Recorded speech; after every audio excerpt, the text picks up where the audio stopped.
Halo, Assalamualaikum warahmatullahi wabarakatuh. Saya Muhammad Fajar Pratama, 412-171-158 dari Teknik Arsitektur Universitas Mercu Buana Jakarta. Nah, di sini saya akan menjelaskan salah satu produk bedah karya saya pada perancangan 5 ini, yaitu saya mengambil bedah karya yang berasal dari Paris, Prancis, yang dirancang oleh Le Corbusier, yang dimana bangunan ini adalah salah satu mixed use atau apartemen ternama pada daerah tersebut. Bangunan ini dirancang pada tahun 1920 dan dibangun pada tahun 1947 hingga rampung pada tahun 1952. Nah, bangunan ini merupakan salah satu rancangan Le Corbusier yang paling sangat berpengaruh pada dunia arsitektur karena gaya pada bangunan tersebut merupakan awal dari gaya arsitektur filosofi atau arsitektur brutalis. Bangunan ini berfokus pada kehidupan komunal masyarakat pada saat itu pasca peperangan. Jadi semua penduduk itu difasilitasi dalam bangunan ini berbagai jenis fasilitas, diantaranya ialah tempat berbelanja, tempat bermain, ada hotel, ada tempat gym, ada ruang terbuka pada di rooftopnya, ada market space pada tengah bangunan, dan setidaknya bangunan ini menampung sampai 1.600 penduduk pada saat itu.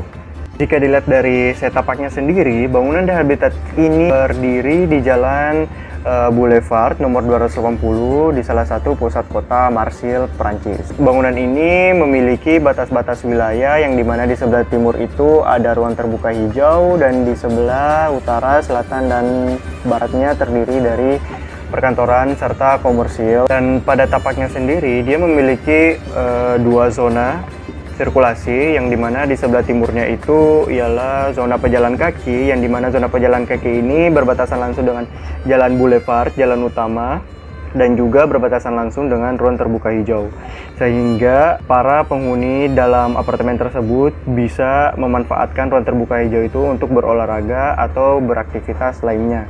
Dan sebelah baratnya sendiri dia berbatasan langsung dengan jalan yang cukup privat, dimanfaatkan untuk sirkulasi jalur mobil, yang sehingga mobil tersebut atau kendaraan bisa berhubungan langsung dengan resepsionis untuk mengakses jika ingin menyewa hotel atau fasilitas lainnya pada bangunan tersebut. Dan masanya sendiri dia berorientasi dengan sumbu terpanjang menghadap ke utara membentang ke selatan, sehingga area timur dan barat itu dapat memaksimalkan cahayanya mengenai unit-unit yang berada di sebelah timur dan barat. Ini adalah salah satu contoh gambar material pengaplikasian pada fasad, yang dimana materialnya sendiri itu menggunakan beton tuang kasar karena pada saat itu terbukti baja sangat mahal, teringat pada saat itu adalah pasca perang dunia. Langsung aja masuk ke bedah karya area interior bangunan, yang dimana saya akan menjelaskan hubungan ruang makro sirkulasi bangunan pada bedah karya kali ini. Yaitu pertama, ruangan inti adalah lobby. Lobby ini bisa diakses oleh pejalan kaki yang berada di sebelah timur, dan akses pejalan kaki sebelah timur ini dapat berhubungan langsung dengan lift dan core. Sedangkan yang akses kendaraan yang berada di sebelah barat itu bisa langsung berhubungan dengan parkir serta drop off dan juga lobby. Nah, si akses kendaraan ini berhubungan langsung dengan lobby. Setelah itu lobby ke lift court dapat berhubungan langsung dengan lantai kosong, ruang plumbing area service, dan juga dapat mengakses langsung apartemen serta fasilitas publik pada tengah bangunan. Fasilitas publik ini dapat berhubungan langsung dengan ruang-ruang atau tenan-tenan lainnya yang berupa laundry, pasar, serta restoran. Di atas fasilitas-fasilitas tersebut ada juga hotel, namun hotel ini jumlahnya tidak cukup banyak. Ini dapat berhubungan langsung dengan apartemen dan juga ruang publik, gym, dan area serbaguna yang berada di rooftop termasuk ruang publik.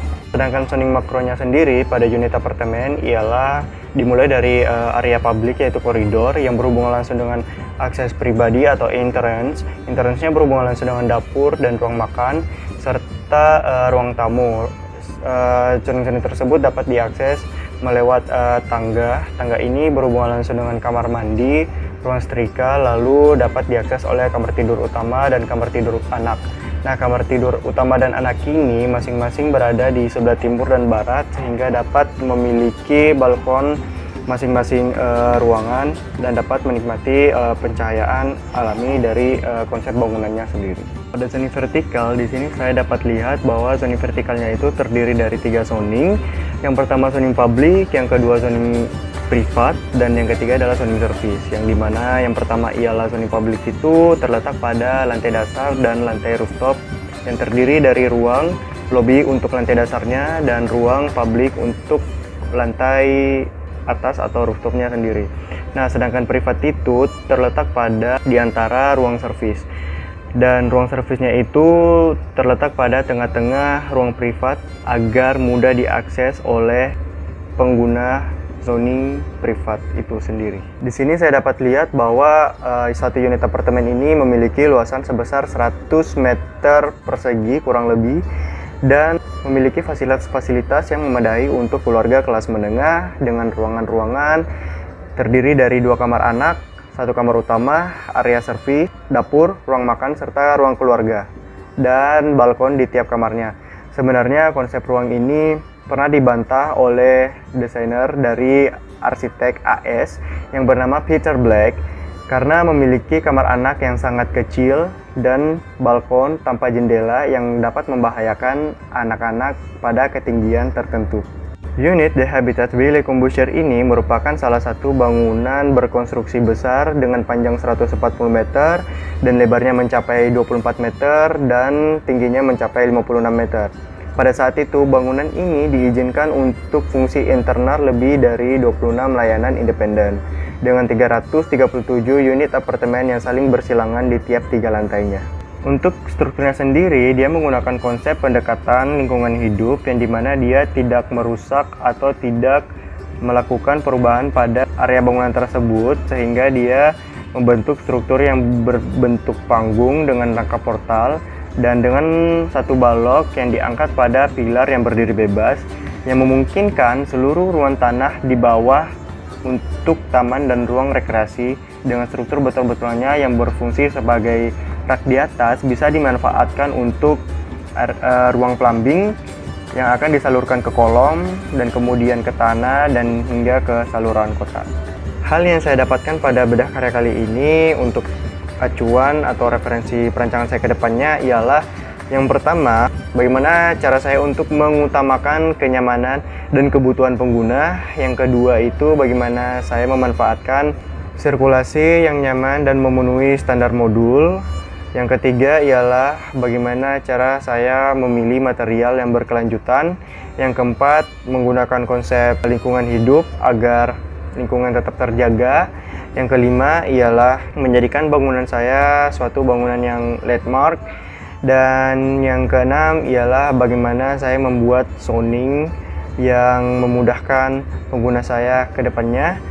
Yang ketujuh ialah bagaimana cara saya membuat perekonomian bangunan saya itu menjadi sebuah penghasilan untuk kebutuhan-kebutuhan bangunan saya ke depannya nantinya. Demikianlah video ini saya buat, kurang lebihnya mohon dimaafkan. Dan terima kasih telah menonton. Wassalamualaikum warahmatullahi wabarakatuh.